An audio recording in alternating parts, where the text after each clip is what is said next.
कहते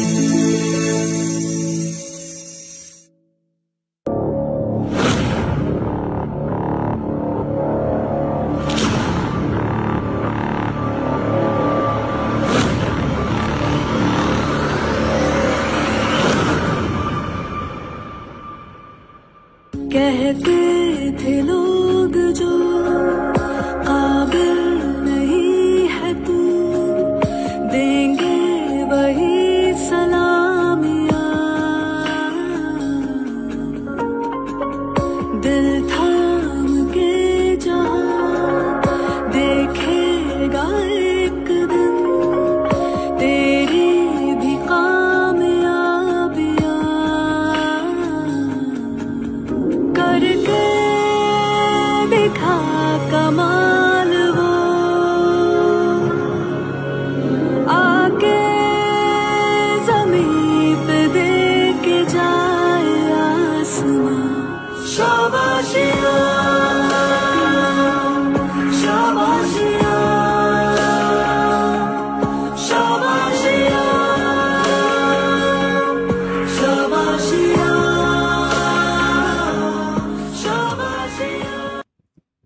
हॅलो आणि नमस्कार विद्यार्थी मित्रांनो. तर आज आपण दोन आपल्या स्टार्सला भेटतोय. एक तर अमोल कस्तुरे आणि दुसरा आहे तो म्हणजे सुधीर लोकरे. या दोघांच्या बाबतीत जर सांगायचं झालं तर अमोल कस्तुरे यांचं आता रिसेंटली सिलेक्शन झालेलं आहे कृषी सेवक म्हणून सुद्धा, आणि याच्या सोबत सोबत ऍग्रिकल्चर फील्ड ऑफिसर म्हणून सुद्धा त्यांचं सिलेक्शन झालेलं आहे.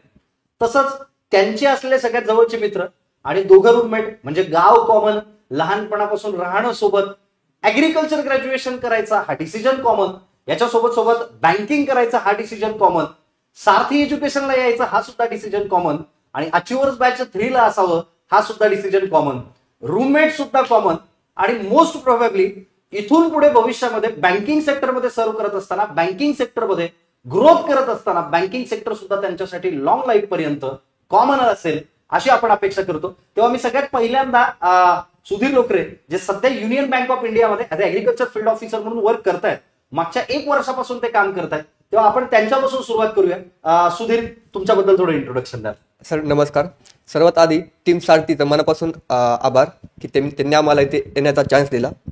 आणि सर माझे नाव सुधीर अरविंद लोकरे, मी शेवते या छोट्याशा गावातून आलो आहे, तालुका पंढरपूर. तर आता मी सध्याला युनियन बँक ऑफ इंडियामध्ये as a agriculture field officer work करत आहे. सुधीर, मी थोडंसं तुला इंटरप्ट करतो आणि एका वेगळ्या प्रश्नापासूनच आपण सुरुवात करूया. युजली म्हणजे विक्टर स्टॉक मध्ये अशा पद्धतीने बोललं जातं की तुम्ही आतापर्यंत तयारी कशी केलेली आहे वगैरे वगैरे सगळ्याच गोष्टी. आता तुम्ही 1 वर्ष झाले जवळपास बँकांमध्ये सध्या काम करताय, युनियन बँकेत काम करताय. तुमचा सध्याचा बँकेचा अनुभव कसा आहे तिथपासूनच आपण सुरुवात करूया. Okay sir. बँकेत म्हणतात की सर पोस्टिंग खूप लांब लांब देतात, पण खूप असं वाटतं जेवढं डायव्हर्स पोस्टिंग असेल आपले लांब लांब आपल्याला जास्त शिकायचा चान्स भेटतो. ओके. आणि कधी ना कधी आपला पोस्टिंग बाहेर भेटणारच आहे. बरोबर. ते खूप चांगले की आता भेटतंय, आता तुम्हाला शिकण्याचा चान्स मिळतोय. ओके. आणि जेवढा बँक स्टाफ सोबत बँक आपले कलीज आहेत त्यांच्यासोबत जेवढा आपला अनुभव म्हणजे वागणूक चांगली असेल तेवढीच आपल्याला वागणूक चांगली मिळते. अच्छा. सध्या आपली पोस्टिंग कुठे आहे आणि सध्या तिथल्या एरियाचं वातावरण नेमकं कसं आहे? माझं पोस्टिंग आहे बिहारमध्ये. बिहारमध्ये? हो. अच्छा, बिहार म्हणजे आम्ही जे वेब सिरीज तशाच पद्धतीचं बिहार आहे की काही वर्क कल्चरला काही प्रॉब्लेम होतो तिथे? वर्क कल्चरसाठी बिहार खूप चांगला आहे असं वाटतं as banker. Okay. Dark Bihar मी अजून अनुभव घेतला नाही माहिती अजून, पण बिहार आहे म्हणजे जेवढं आपल्याला वाटतं की खूप गुंडागर्दी असेल किंवा हे असेल ते असेल एवढं अजून माझं दिसण्यात आलं नाही अजून. मी एक जवळपास वर्ष होऊन गेलं मला, पण जास्त दिसण्यात आलं नाही माझ्या तर अजून. ते काय बघू कट्टा असं तर काही नाही झालं, काही नाही झालं अजून तरी. युनियन बँकेमध्ये सध्या काम करत असताना बऱ्याच वेळा बरेच लोक असं बोलतात की सर बँकांमध्ये ना वर्क प्रेशरच खूप असतं. मग हे आपण कोल्ह्याला द्राक्ष आंबट असं म्हणावं का? जास्त वर्क प्रेशर नाही. ऍज अ तुम्ही फ्रेशर आहात, तुम्हाला वर्क प्रेशर कोणीच देऊ शकत नाही एवढं, कारण तुम्हाला एवढी जास्त माहिती पण नाही सिस्टमची की तुम्ही वर्क प्रेशर हँडल करू शकता. पण तुमचे जे सिनियर्स असतील किंवा मॅनेजर वगैरे, ऑब्व्हियस आहे वर्क प्रेशर ह्या सगळ्या गोष्टी तर थोड्याफार प्रमाणात तर असणारच ना, पण मग त्यावेळेस ते सिनियर्स म्हणजे हँडल कशा पद्धतीने करतात, काय पाहिजे बँकेत? सर जेवढं वर्क प्रेशर आहे तेवढं पेमेंट पण जास्तच आहे.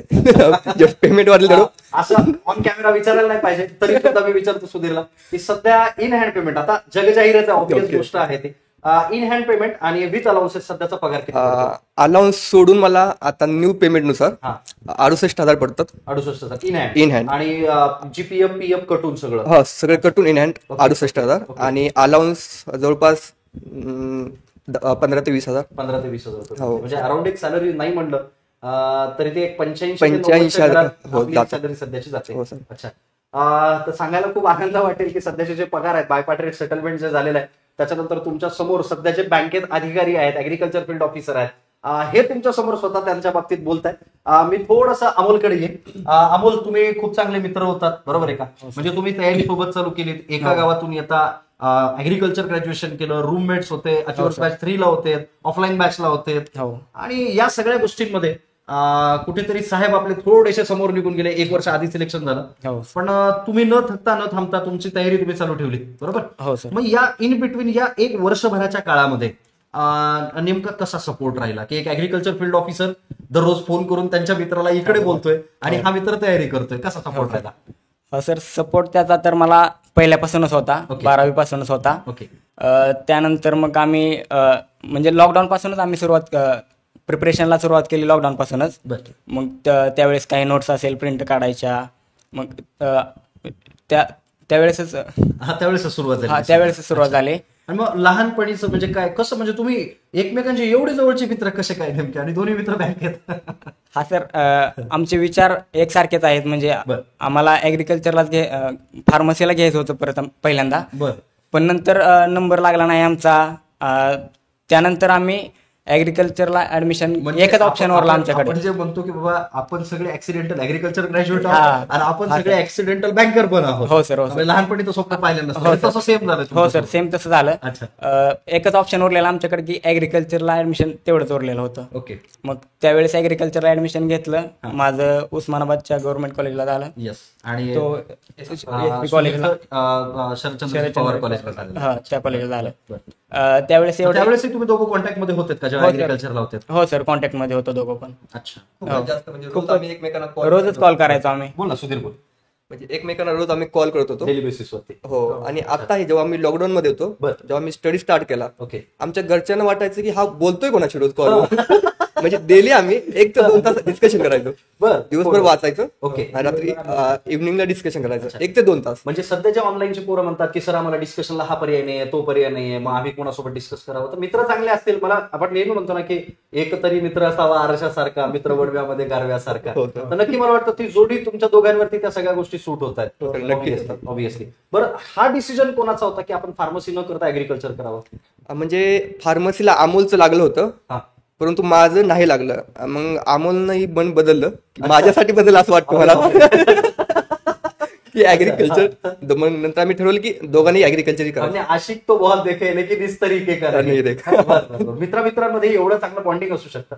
आणि तुम्हाला सांगायला हरकत नाही की सुधीरचं पहिल्यांदा सिलेक्शन झालेलं, मागच्या वर्षी सिलेक्शन झालेलं, बॅच सेमच होती दोघांची, आणि युनियन बँकेत तो सध्या काम करतोय, 1 वर्ष झाले काम करतोय. आणि अमोलचं यावर्षी 2 पदांवर विविध सिलेक्शन झालं. पहिल्यांदा कृषी सेवक म्हणून सिलेक्शन झालं अमोलचं, आणि ज्यावेळेस कृषी सेवक म्हणून सिलेक्शन झालं अमोल माझ्याकडे आला, आणि मला अजूनही आठवतं की मी अमोलला फक्त एकच गोष्ट बोलतो, अमोल यावर्षी कन्फर्म होता एफओचा रिझल्ट येणार आहे, बरोबर आहे का? म्हणजे अमोलचा स्कोर सुद्धा खूप चांगला होता. तर तुझा यावर्षीचा असलेला प्रीचा स्कोर, मेन्सचा स्कोर आणि इंटरव्ह्यूला गेल्यानंतर इंटरव्ह्यूचा स्कोर हा कशा पद्धतीने आला आणि कशा पद्धतीने सिलेक्शन झालं?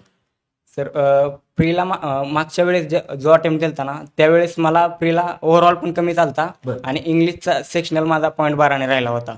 मग त्यावेळेस जरा डिप्रेशन मध्ये गेलतो मी, काय करायचं काय समजलं नाही. मग नंतर मी असा पर्याय निवडला की जनरल बँकिंग करू. सगळी करत होती, सोबतचे मित्र करत होते, जनरल बँकिंग करू असं वाटलं. मग नंतर 3 महिने केलं. 3 महिन्यानंतर कळलं मला की व्हायचं नाही आपल्याकडनं, कारण मेन्स पण लेवल थोडी हाय असते, त्यामुळं समजलं नाही. मग ऍग्रिकल्चरकडे शिफ्ट झालो. नंतर ऍग्रिकल्चर केलं, आणि प्रिलिम्सला मला ह्या वर्षी 45.66 असे काहीतरी आलेत मार्क. 45 पॉईंट. म्हणजे यू वोंट बिलीव्ह की मला वाटतं 60 मार्क्स पैकी 45.66-67 स्कोर येणं प्रिलिम्सला आहे ना 45.66 स्कोर आला. मेन्सला किती आला स्कोर? मेन्सला सर 41.75 होता. 41.75 स्कोर आला. Very good. 12.75 मार्कची लीड होती. ओके, 12.75 मार्क्सची लीड होती. आणि इंटरव्ह्यूला कसा स्कोर आला? इंटरव्ह्यूला मे बी 12च मार्क आले, कमी हो. आले जरा. कारण अमोलची पर्सनॅलिटी म्हणजे अमोल इंटरव्ह्यूला आल्यानंतर पहिल्यापासून हेच असायचं, तर लय भीती वाटायला लागली आहे. हो, sir. पण ठीक आहे, it's okay. Final selection matters ना. हो, sir. बरोबर आहे का, की बाबा तुमचा प्री मध्ये काय स्कोर येतोय किंवा मेन्स मध्ये काय स्कोर येतोय, फायनल सिलेक्शन मॅटर करतं. हो सर. मी सुधीरकडे जातो एकदा. सुधीर, एका वर्षामध्ये म्हणजे आता अमोलच्या जीवनात आता कुठेतरी बदल व्हायला लागलेत, बरोबर आहे का, तर सिलेक्शन झाल्यानंतर एका वर्षामध्ये काय काय बदल झालेत लाईफमध्ये, म्हणजे लोकांचा पाहण्याचा दृष्टिकोन असेल किंवा मित्रमैत्रिणी असतील किंवा या सगळ्या लोकांचा काय दृष्टिकोन बदलला तुमच्या बाबतीत? सर सर्वात आधी जे आपले पाहुणे असतील, भावकी असेल, हा. यांच्यामध्ये भावकी. रिस्पेक्ट मिळायला जास्त Respect जास्त मिळायला रिस्पेक्ट मिळते. अच्छा, हा. मित्र खूप आहेत. अच्छा. मित्रामध्ये पण रिस्पेक्ट मिळते, पण मित्र आहे शेवटते, रिस्पेक्ट देत नाहीत. पण खूप बदल पडतो, पर्सनॅलिटी डेव्हलपमेंट होते आपोआप. कारण बँकेमध्ये तुम्ही जेव्हा जाता, आता जसं मी 10 दिवस झाले मला बँकेमध्ये जॉईन करून, मला एक मीटिंग मध्ये बोलवलं होतं, बरं. जिथे मी बँकला आमच्या लीड करत होतो. हा. एसएचजी मीटिंग होते. Okay. जवळपास 90 ते 100 महिला होत्या, हो. ज्यांना मला मोटिवेट करायचं होतं की तुम्ही लिंकेज करा आमच्या बँक करून, आपण एसएचजी म्हणतो. एसएचजी लोन करा आमच्या बँक करून. हा, हा. तर मला वाटलं नव्हतं मी करेल, पण होऊन गेलं माझ्याकडनं. अच्छा. आणि खूप चांगलं झालं की Okay. त्यातून आय थिंक जवळपास 3-4 ग्रुप म्हणजे 30-40 महिला आमच्या बँकमध्ये आल्या पण दुसऱ्या दिवशी. Wow. म्हणजे पर्सनॅलिटी डेव्हलपमेंट होते आपोआप सिलेक्शन झाल्यानंतर. बरोबर. हो. आणि अकाउंटला पेमेंट पण येतं ना, हा, मग सकाळी हो, चांगलं ती एक वेगळी खुशी वाटतं. असते. बरोबर. मी थोडस येत अमोलकडे. अमोल, हे मधातच कृषी सेवकचा रिझल्ट आला होता आपला, याची काही वेगळी तयारी केली होती का?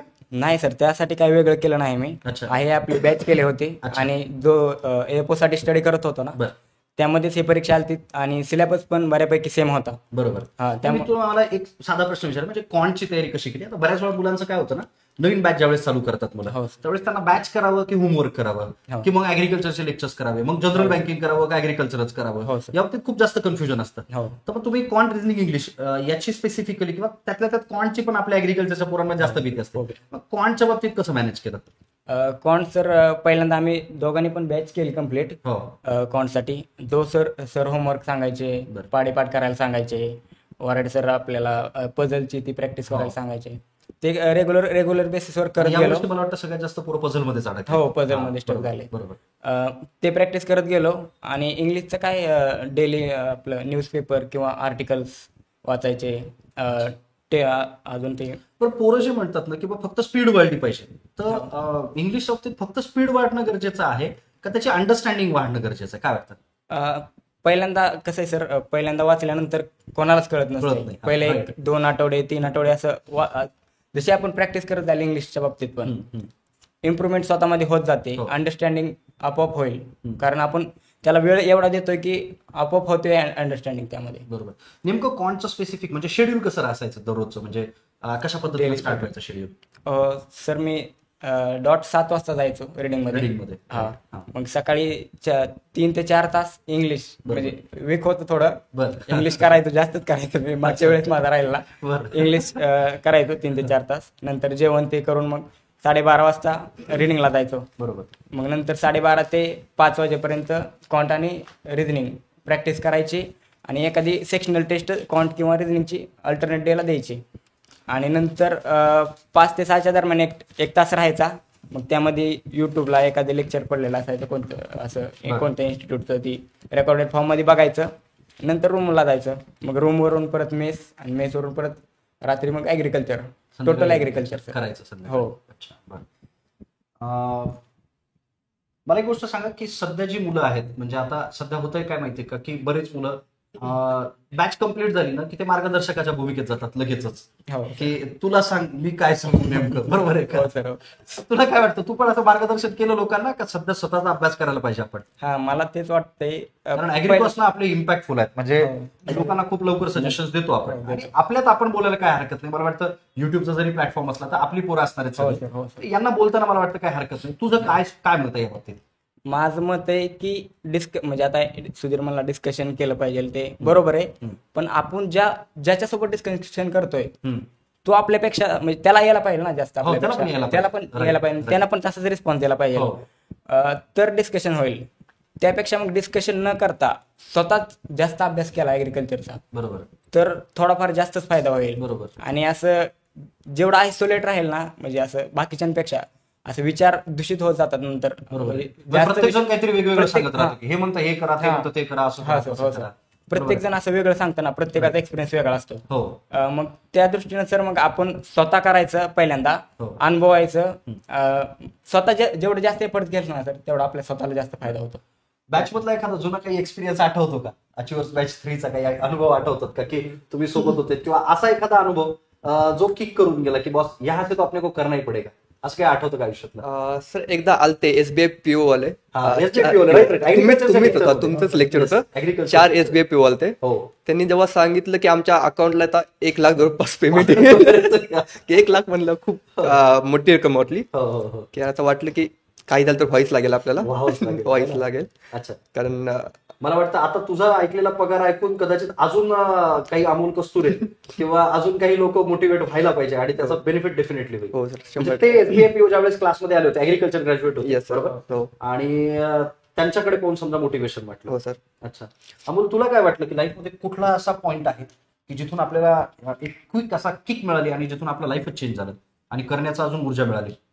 सर तो पिरियड म्हणजे सर लॉकडाऊनच असेल. बरं. कारण घरी कसं सर एवढी परिस्थिती पण नव्हती आणि ऍग्रिकल्चर बॅकग्राऊंड होतं. अच्छा, आई वडील काय करतात? आई वडील शेतीच करतात दोघांची पण. दोघांची हा, पण? शेती. किती आहे शेती घरी? शेती सर 1.5 एकरच 1.5 आहे. एकर. शेती पण आणि सोनार काम पण आहे. बरं. पण लॉकडाऊनचा जास्त इफेक्ट पडला सर. अच्छा, कारण लॉकडाऊन मध्ये असं सगळंच बंद होतं ना. बरोबर आणि असं एवढं पण बॅकअप नव्हतं की आपण असं करू शकतो, म्हणजे बसून खाऊ शकतो असं नव्हतं ना. बरोबर आहे. मग त्यावेळेस कळलं की खरं स्टडी करावा लागतोय आपल्याला. मग हे पण होता, पहिल्यापासून आम्ही दोघं अभ्यास करायचो. मग परत जास्त स्पीडनं अभ्यास केला आम्ही दोघांनी.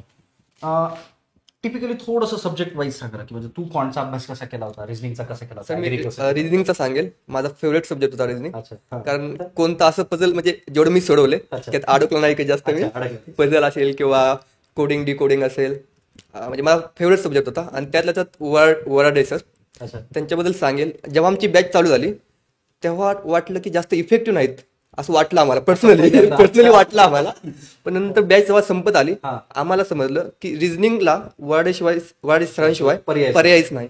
कारण एवढं म्हणजे पॉईंट टू पॉईंट सर्व बदल असतील, सिटिंग अरेंजमेंट असेल, सर्व एकत्र मतलब. तुझं पहिल्या अटेम्प्ट मध्ये सिलेक्शन झालं हो होतं, सर. बरोबर आहे का? म्हणजे क्वांटच्या बाबतीत त्यावेळेस तुमच्या बॅचमध्ये पण बऱ्याच लोकांना असं वाटायचं की आपल्याला क्वांटची पण तयारी अजून करावी लागेल, म्हणजे फोबिया ऍग्रिकल्चर ग्रॅज्युएट मध्ये असतो. तो कसा ओव्हरकम केला होतास तू? सर मी ओव्हरऑल टेस्ट आहेत ना खूप दिल्या. बरं म्हणजे एवढं दिलते की मला आठवतंय जवळपास 52 टेस्ट ओव्हरऑल. बरं म्हणजे एवढं कोणच देत नाही, मला असं वाटतं कोणच देत नाही. 52 टेस्ट दिलते मी. कधी कधी सकाळी एक द्यायचो, संध्याकाळी एक द्यायचो. अच्छा. कारण मला पण मग ते वेळ लागलं होतं. ओव्हर हॅमरिंग झालं असं वाटत नाही का? मला वाटतं कधी कधी, पण असं वाटतं की टेस्ट दिला आणि माझा स्कोर खूप चांगला येतो ना. हो, एवढा चांगला येता. नाही पण मग ऍग्रिकल्चर ग्रॅज्युएटचं अमोल, तर ऍग्रिकल्चर ग्रॅज्युएटचं गणित अजिबात चांगलं नसतं आपलं. हा सर. कारण आपण उभी काटाकाटी करतो, बरोबर आहे का? हो सर. मग ते तिथपासून बेसिक पासून कसं सुधारवलं? तर मला एक सांगायचं आहे. म्हणजे आम्ही 3 जण आलतो येताना 2022 याच्यावर बॅचला. हा. 3 जण आलतो. मग असं बॅच संपली. टेस्ट आम्ही दिल्या नव्हत्या, यांना टेस्ट दिल्या आधी. म्हणजे माहिती होतं त्याला बेसिक कसं द्यायच्या टेस्ट, सोपं पहिल्यांदा उचलायचं कसं माहिती होतं. मला माहिती नव्हतं. मग आम्ही 3घांनी बसून असं ठरवलं की कोणाला जास्त मार्क पडते, कमी मार्क पडते त्यानं चहा पाजायचा, असं चालू होतं आमचं. मग ते टेस्ट दिली. मग सगळ्यात कमी मार्क मलाच आले. अच्छा. 20 का 22 मार्क आले ते टेस्टला ओव्हरऑल. मग तू घाबरला का पुन्हा तयारी चालू केली? त्यावेळेस एक महत्वाचा मुद्दा मला बोला असं वाटतं. बऱ्याचदा पोरं काय करतात ना, टेस्ट देतात आणि टेस्ट दिल्यानंतर भीती वाटते पोरांना की यार माझा स्कोर कमी येतोय. राहुल सरांकडे पोरं मग काउन्सिलिंगला येतात, जसं तुम्ही यायचे मला आठवतं चांगलंच. आहे ना, की बाबा सर माझा स्कोर कमी यायला लागलाय आणि आता कशा पद्धतीनं करावं आम्ही, आणि मग सर आता मी टेस्टच देत नाही, असं व्हायचं ना. असं मग ते कसं ओव्हरकम केलं? सर माझं कसं झालं सर, त्या वर्षी माझा म्हणजे मी जास्त टेस्ट दिल्या. मग त्यानंतर मला मार्कच पडत नाही, ते आपल्याला टेस्ट जास्त द्यावं लागतील. आणि ही टेस्ट द्यायचा ह्याला जास्त म्हणजे जास्तच पडायचे. आणि त्याचं टेन्शन तुला, यार एवढं पडताय नाही, माझं कसं होईल? दोघं पण प्रॅक्टिस तर सेम करायचो आम्ही, अभ्यास पण तेवढ्या वेळेस करायचो. बरं. मला लयच कमी पडायचे, लय म्हणजे 20-25 मार्क मला, ह्याला 70-75 वाढतच बापरे. मग? माझं कमी. मग कसं थोडं overcome डिमोटिवेट झालतो मी. नंतर प्रॅक्टिस ती केली, नंतर टेस्ट दिल्याच नाही आम्ही. अच्छा. नाही पण हे बेसिक जे म्हणजे माझा मूळ मुद्दा आहे की जे बेसिक आहे, आपल्याला ऍग्रिकल्चरच्या पोरांना बेसिक अजिबातच जमत नाही. हो सर. बेसिक बॅच मध्ये कसं कव्हर केलं तुम्ही? Basic sir regular practice sir sir जे होमवर्क सांगायचे ना राहुल सर जे homework राहुल सांगायचे. सर जे होमवर्क सांगायचे बरं एखाद्याने जर ब्लाइंडली राहुल सरांना फॉलो केलं तर काय वाटतं? ब्लाइंडली हो सर ब्लाइंडली केलं तरी होऊन जाईल ना. करायला त्या लेवलची प्रॅक्टिस करून घेता सर. बरं हो बरं ठीक आहे. आणि सर मला एक असं पर्सनली वाटतंय की आपण समजा आता एखाद्या रिडिंग मध्ये त्या रिडिंग मध्ये जे जनरल बँकिंगची पोरं जी प्रिपरेशन म्हणजे करत असतात ना त्यांना आपल्यापेक्षा माहिती असते जास्त. बरोबर आहे.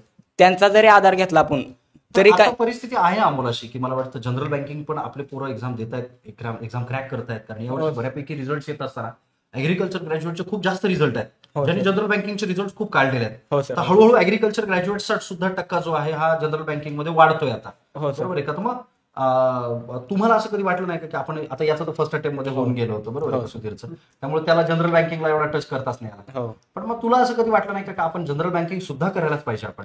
कारण एकच सब्जेक्ट वेगळा करायचा असतो आपल्याला जनरल अवेअरनेस. हो सर. बरं मी सुरुवातीच्या 2-3 महिने केलं सर मी जनरलचं. अच्छा. पण मला हे झालं नाही जरा जी आहे ती वास्ट म्हणजे वाटायचं थोडंसं. हा रोज चेंज होतात स्टॅटिक्स ते त्यामुळं नाही म्हणलं आहे हेच अजून जास्त चांगलं करू म्हणलं. मग मी अजून 1-2 नोट्स पण करायला पाहिजे असं तुला वाटतं का की हा, करायला ज्या पाहिजे. पोरांना जमतंय हो. त्या पोरांनी करायला पाहिजे निश्चित. हो सर नक्की करायला पाहिजे. आपलं जे स्ट्रॉंग पॉईंट आहेत ना हो ते अजून स्ट्रॉंग बनवायला पाहिजे. तर बरोबर. म्हणजे समजा नाही, आपण एखाद्या करायचंच काय कॉन्ट्रिजनिंग इंग्लिश करायचं, जीएचं एक वेगळं लेक्चर करायचं फक्त अक्षय जोडके सरांचं. हो सर, बाकी हो. काय आपल्याला करायची गरज नाही. हो सर. बरोबर आहे का? आणि जे समजा एखाद्याचं ऍग्रिकल्चर स्ट्रॉंग असेल ना हा. त्यानं अजून ऍग्रिकल्चर स्ट्रॉंग केलं पाहिजे. एखादा अटेम्प्ट अजून घेतलं पाहिजे असं मला वाटतंय पर्सनली.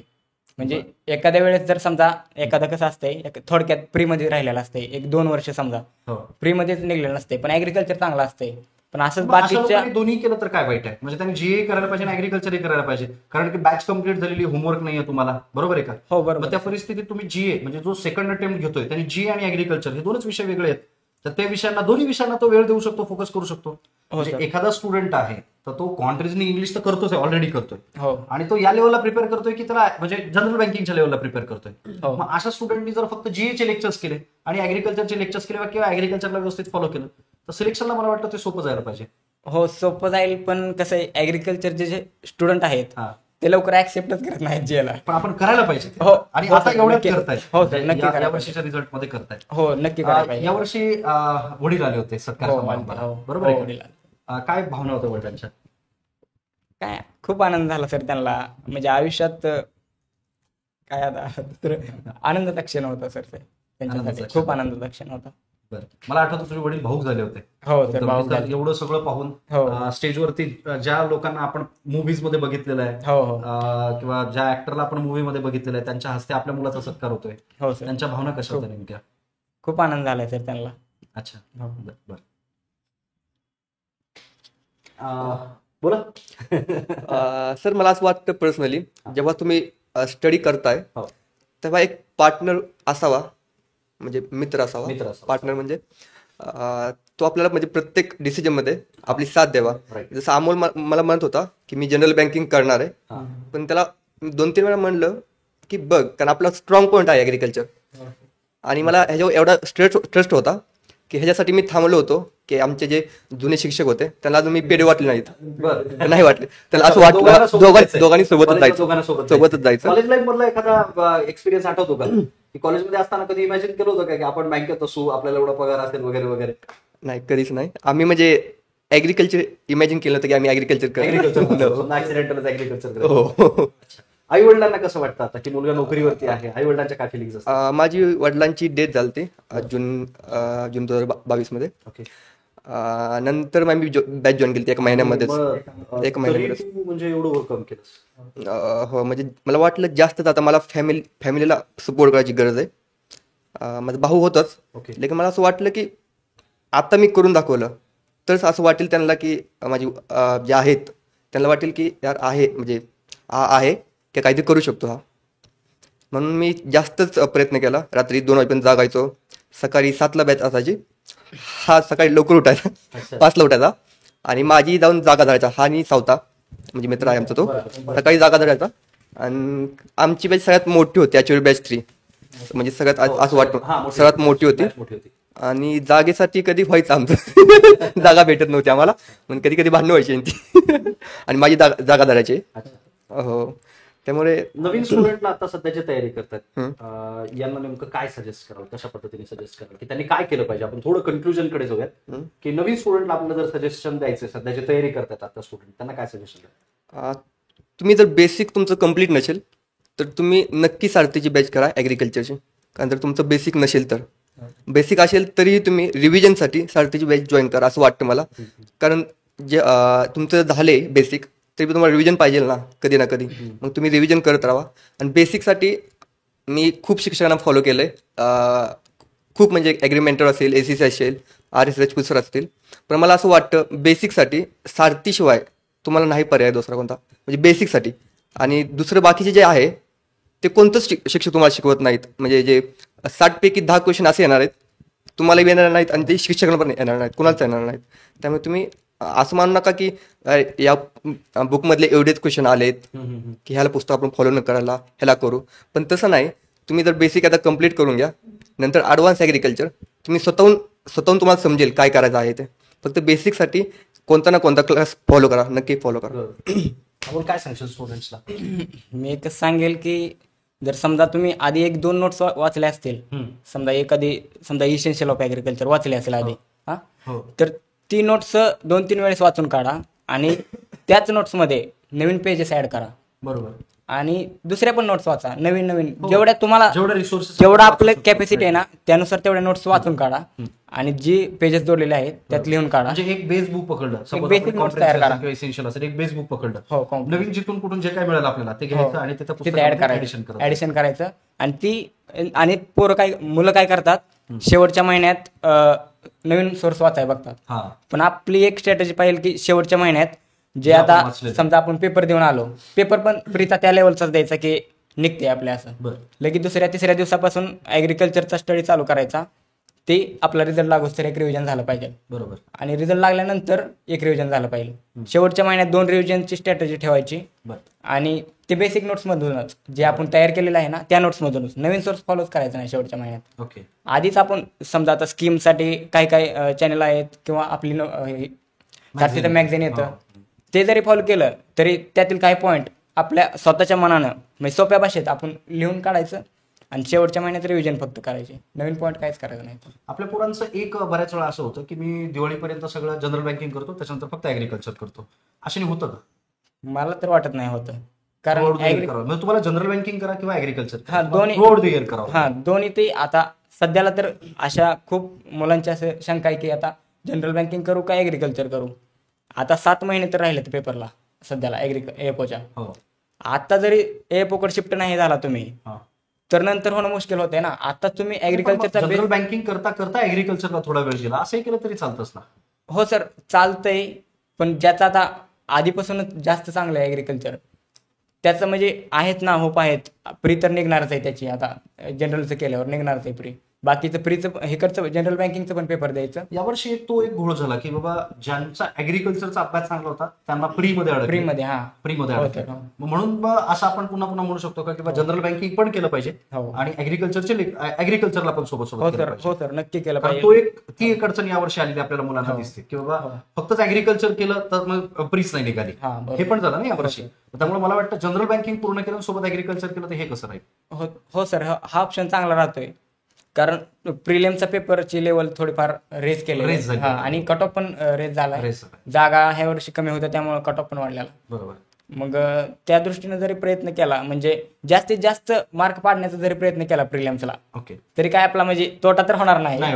फक्त आपण सेफ राहील ना, पेपर देऊन आलो आपण तर दुसऱ्या दिवसापासून चालू करू शकतो आपण. पण खूप जणांचा प्रॉब्लेम होतो की पेपर दिलाय मग ह्याचा चालता मला माहिती आहे. कारण पेपर देऊन आल्यानंतर मला कॉन्फिडन्स होता माझा प्री निघाल मागच्या वर्षी, पण ह्याला नव्हता. ही निवांत झोपायचा, असं मी अभ्यास करत होता ऍग्रिकल्चरचा, ही निवांत असायचा.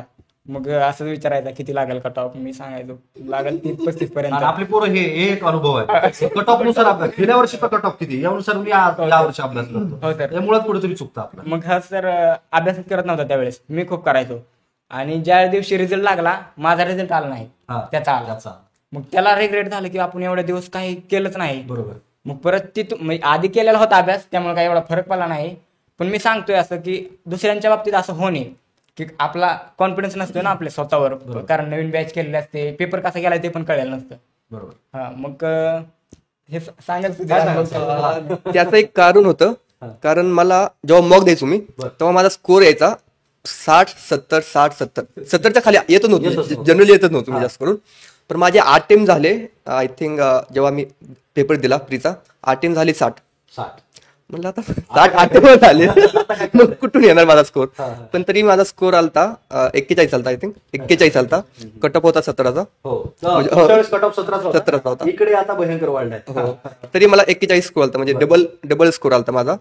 परंतु मला कॉन्फिडन्स नव्हता, कारण मला वाटलं की माझे अटेम्प्ट एवढे कमी झालेत, आणि इकडे मॉकला माझे अटेम्प्ट असायचे 110-100 एवढे अटेम्प्ट करायचो मी, माझा 70-80 करायचा.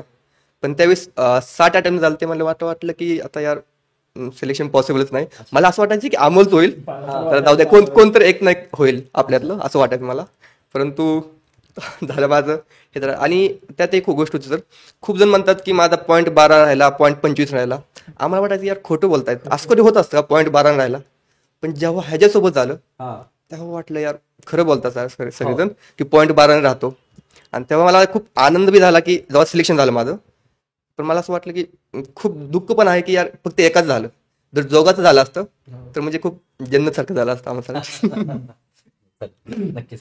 सो चालेल, हरकत नाही. तुमच्या दोघांना सुद्धा भविष्यासाठी खूप खूप शुभेच्छा. तुम्ही आला, तुमचा वेळ दिला दोघांचा सुद्धा, त्याबद्दल टीम सारथी एज्युकेशन कडून आपल्या दोघांचे सुद्धा खूप खूप आभार.